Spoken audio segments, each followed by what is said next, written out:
Alamin natin mula sa kanyang abogado, si Attorney Rian Balisi, abogado ni dating Senador Bong Revilla. Attorney Rian, magandang morning! Si Ka Jerry at si Ka Tunying po ito. Magandang morning, Ka Jerry. Magandang morning din, Ka Tunying. At good morning din sa ating lahat ng mga tagapakinig at taga-subaybay. Meron daw kayong parang petition for bail. Ano bang status nun? Opo. Doon po sa naunang malversation case laban po kay dating Senador Bong Revilla, naghain po ang aming legal team ng petition for bail noong Biyernes, February 20, 2026. Pero yung kaso na yan ay scheduled pa lang for pre-trial sa March 6 kung di ako nagkakamali. At yung aming petition for bail na aming inihain noong Biyernes ay i-schedule pa po ang mga pagdinig pagkatapos po ng pre-trial. Para lang po mas maintindihan namin, meron kasing mga kaso na hindi siya pinayagang magpiyansa at meron namang pwede siyang magpiyansa. Ilan po ba yung mga kaso at alin-alin po yung bailable at non-bailable? Tama po, yung binabanggit ho nating malversation case kanina, yun po ay non-bailable dahil po sa ang charge sa kanya ay malversation complexed with falsification of public documents. Yan po ay non-bailable. Pangalawa, meron din po siyang graft case sa 4th Division naman po ng Sandigan Bayan ngayon. Referring to the same project, yan po ay bailable.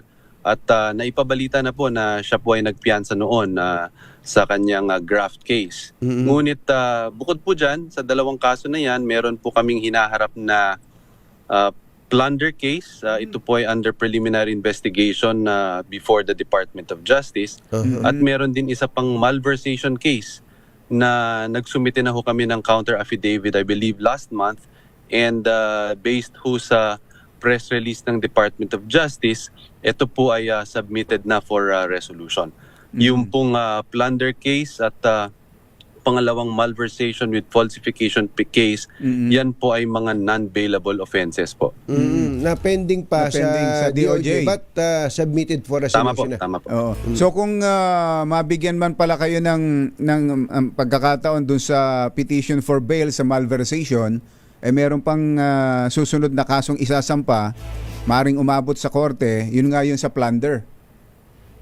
Opo, tama po yan. And second malversation. And second na malversation. So lahat po ng kasong ito, Attorney Rian, ay galing dun sa testimonya ni Yusek Bernardo?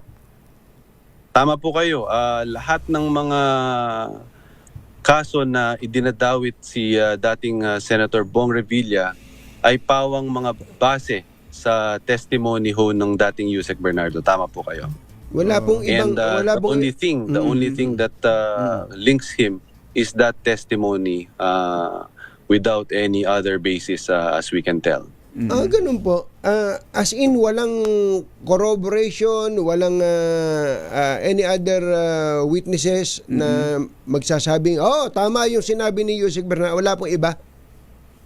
Doon po sa plunder case, kung mamarapatin po ninyo, and I will not comment any further dahil po yung mga rules on sub judice, masasabi lang ho namin na may aid and driver ho siya na may affidavit. But as far as the link to Senator Bong, it's just the affidavit of Yusek Bernardo. And I think nabanggit na ho yata sa balita noon na so far ay merong mga 5 or 6 affidavits na ho si Yusek Bernardo laban kay Senator Bong, and we have analyzed and dissected. Talaga pong nag-iiba-iba kumbaga man nag-iiba-iba man or nadadagdagan in order to fill in some inconsistencies.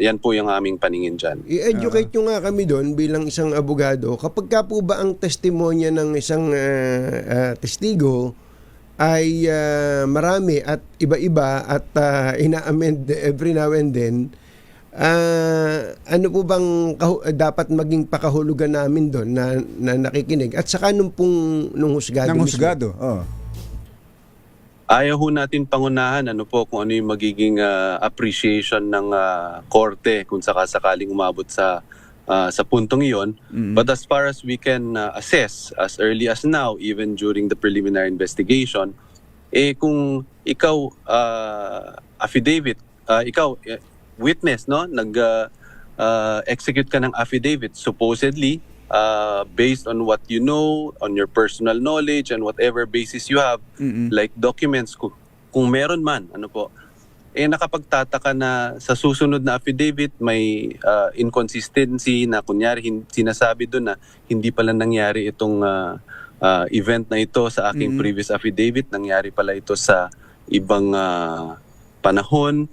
Yung palang sinasabi ko na isang punto dito hindi pala nangyari sa panahong yan, or nagkamali ako na ganito po yan nangyari, yung ganun. We cannot go into the details, but as far as we can assess, ganun po yung kanyang ganun po yung kanyang nagiging kwento. And we would like to believe na hindi ito parang basta-basta na lang iniiba. Kumbaga man parang ang basa namin, kung ang isang testigo paiba-iba ng kwento, as far as we can assess at this point in time, syempre ito yung posisyon ho namin, naapektuhan para sa amin yung credibility at kung talaga bang accurate or tama yung kanyang sinasabi. So para sa amin, kung ito ay talagang inconsistent, na sa tingin namin ay inconsistent, dapat hindi ito bigyan ng mabigat na evidentiary value, kumbaga man, pagdating sa assessment, whether in the preliminary investigation stage or mas lalo na pagdating sa husgado. Nangyayari ho pala yan, na kahit na nasa husgado na, yung mga signed affidavit, mga sworn affidavit, binabago pa. Mga affidavit na dapat pinag-isipang mabuti, tinulungan ng abogado para isulat, tapos mababago at mababago pa rin. Nangyayari ho pala yun. Nangyayari. Ito na nga ho yung nangyayari ngayon, at nakapagtataka sapagkat in the 6 affidavits, kung hihimayin mo yan, para sa amin, nagkakaroon ho ng inconsistencies on material points. We will just leave it at that. We would not want to preempt the appreciation of the DOJ and in as far as the preliminary investigation is concerned dito po sa plunder case. Kumusta po si Senator Bong ngayon, health-wise? Lumalaban po. Syempre, inconvenient. Hindi maganda yung sitwasyon compared sa kanyang regular daily life. Syempre, nakapiit dun sa QC jail dormitory. Pero syempre, alam naman natin, gusto ko lang din idiin na nung lumabas itong mga akusasyon at mga charges against him, the first thing that he did when there was a warrant of arrest was to surrender. It's actually a testament to his respect for the process. Go through the process. Kung talagang inosente ka, harapin mo yan. At ganyan ho yung kanyang ginagawa ngayon. Syempre, it's an everyday battle as far as he is concerned, mentally, psychologically.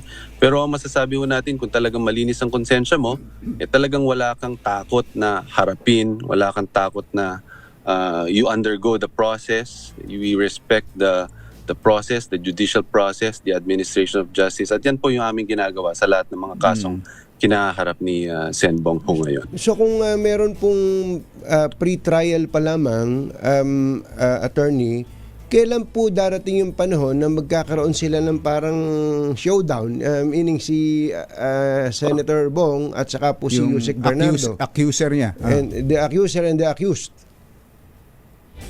Pagdating ho dun sa pre-trial on the graft case, pagkatapos po ng pre-trial, trial na ho yan. Pagdating naman dun sa malversation case where magkakaroon pa ng pre-trial sa March 6 at didinggin ho ang aming petition for bail pagkatapos, expectedly, if these witnesses, including the former undersecretary, will be presented in court, magkakaroon ho ng confrontation yan sapagkat isa sa mga karapatan ng akusado is to confront the witness face to face. So magte-testify ho yan, i-cross-examine ho yan, at ganun ho yung magiging proseso po doon. At mangyayari po yun, expected, inaasahan niyo ba to na mangyayari, say, Anytime soon? Anytime soon? The way things are going po, and if we look at the schedule, siguro ho, next month, baka magsimula na po yung mga pagdinig na yan.